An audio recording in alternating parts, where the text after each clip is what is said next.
What's happening, people? It's your girl Minna. Welcome back to my channel, and I just want to say a special thank you to everyone who helped me get to 500 subscribers. I know it don't sound like a lot, but for the fact that I've only been posting for less than 2 weeks now, that's a lot in my eyes. So I just want to say thank you to everyone who subscribed thus far. Thank you to everyone who liked, comment, interacted with my live streams. It is very, very much appreciated as we build a little community of our own here.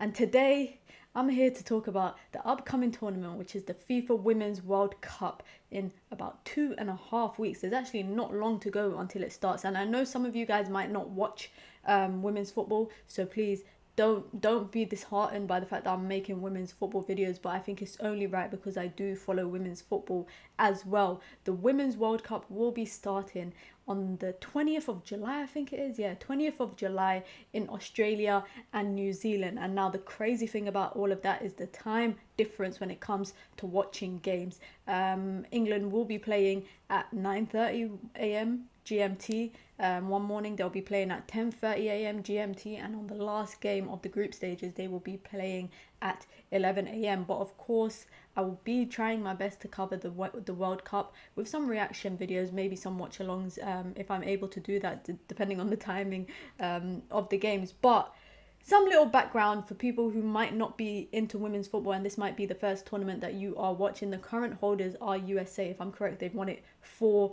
times, and they are also the favourites coming into the competition. But not so far behind them in terms of favourites is England, the European champions. And I'm going to talk a bit about England, and a lot of my videos will probably be about England, mainly because I feel like Serena Wiegman has picked a relatively strong side for this competition, and of course she led England to their first ever trophy, which was the Euros, at any sort of capacity. Actually, for England have never won the Euros. It's crazy. And the women's team were the first people to win it at home at Wembley Stadium. So of course it is a big deal. But there's some other relatively strong teams as well. There's Germany, there's Spain, there's France. I will say the silent underdogs are Australia.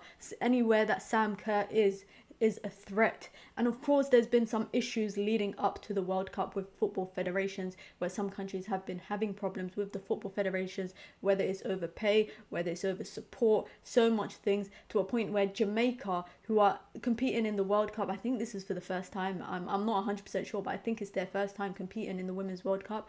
They are crowd funding to take Jamaica to the World Cup. I don't think you would ever see this happen, and for me, to be honest, it's quite outrageous, because to qualify for a World Cup is a big deal. Your federations should support you, and now they've been forced to crowd fund, whereas other countries have the issue of not receiving bonuses from their federation. It's sad. This is how women's football works. But of course there's other countries that are having issues. South Africa's having issues, Canada's having issues with their football federation, Nigeria's having issues with their football federation, and Morocco are set to make their debut at the World Cup. Now, if some of you guys remember from the Men's World Cup, Morocco finished fourth, the men's team, and everyone was talking about how Morocco, the king of Morocco, has invested in grassroots football and also developing Moroccan internationals, and this is clear with the women's team as well, for them to compete in their first ever World Cup. Of course they are a big underdog like a couple of the other countries, but I will be following them as well just to see how they get on in their first World Cup. But to talk about England, because of course I know a lot of you guys will be following the Lionesses, especially after their Europe Championship win, which resulted in a lot more people following women's football. I got some figures here. Obviously, Manchester United have 3 players representing them at the World Cup with England, which is Ella Toone, Mary Earps and Katie Zellum. Obviously, Alicia Russo is in that, but she is set to sign with Arsenal. I think she's set to be announced in the next few days as a new Arsenal striker. Maya Letitia was selected in the 26-woman squad, but then the 23-woman squad, which was the final squad, she was dropped from it. She was only picked as, I think, if there was any injuries or anything during camp, which has not happened. Now, for me, I'm disappointed with that, because I feel like Maya Letitia would absolutely flourish in the England team, and they need someone who can pass out as great as she can, but she's still young. She's got lots of tournaments ahead of her, and there is no doubt in my mind that she will probably represent England in the coming future. Now, the big shock for me is Nikita Paris being left out of the team for her experience, for her energy, for what she brings on the pitch, and the difference in play in comparison to people who play in her position. I would have thought she would have been a great option for Serena Wiegman to take with her, but she opted not to. Now, England already have a very stacked team. They have a stacked back line. The forward line for me is what I'm most impressed with, especially with Bethany England and Rachel Daly with their England call-ups after coming off a phenomenal goal-scoring WSL campaign, especially for Rachel Daly. And for me, the standout player for England will be Chloe Kelly, aka that girl from Ealing. Chloe Kelly, if you guys remember, scored the winner for England in the European Championship final, but also is what she brings, the skill, the technical ability. She's a difference maker, and having someone like herself complemented by Lauren James, for me, I think that's going to be some exciting football. I'm really excited to see how England play. England are in Group D. They've got Denmark, China and Haiti, and I think they have the potential to reach the semis at the least.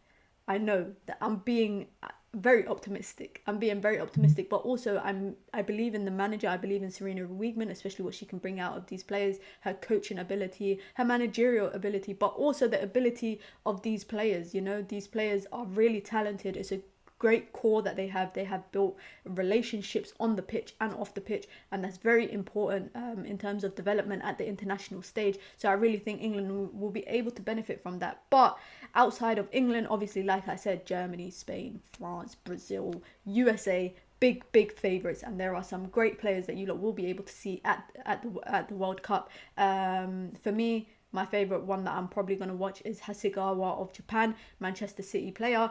Love watching her in the WSL. Such a tidy player. I don't think she gets praised enough, but obviously people will be talking about the Sam Kerrs and Alexia Putellas, but also Khadija Shaw, aka Bunny Shaw, for me, another Manchester City player who lit up the WSL and will be leading Jamaica out at the World Cup. Chloe Kelly, Lucia Garcia, I have to throw in a Manchester United player there. But guys, I promise you this World Cup will be a phenomenal World Cup, especially with the timings of the games. Obviously, they will be on early mornings, midday games. There's no reason why we can't enjoy it. So let me know what players you're looking out for during the World Cup, which countries you're supporting.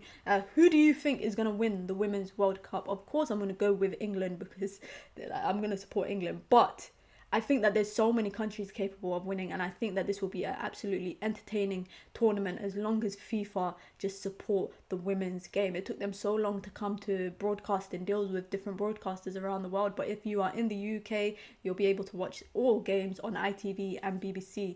So yeah, let me know who you guys are supporting for the World Cup. Who do you think is going to win? Who do you think is going to be player of the tournament? And who do you think is going to be the standout player of the tournament? Sorry, I already told you guys I'm rooting for England, but I think, you know, you can never write off the USAs and the Spains and the Germanys and whatnot. But thank you guys for watching. Make sure you guys like, make sure you guys comment, make sure you guys subscribe. I'll try my best to do videos throughout the World Cup just to bring you guys some highlights if you guys are not following the competition. But make sure you like, make sure you comment, make sure you guys subscribe. And until next time, guys, it's your girl Mina. Peace.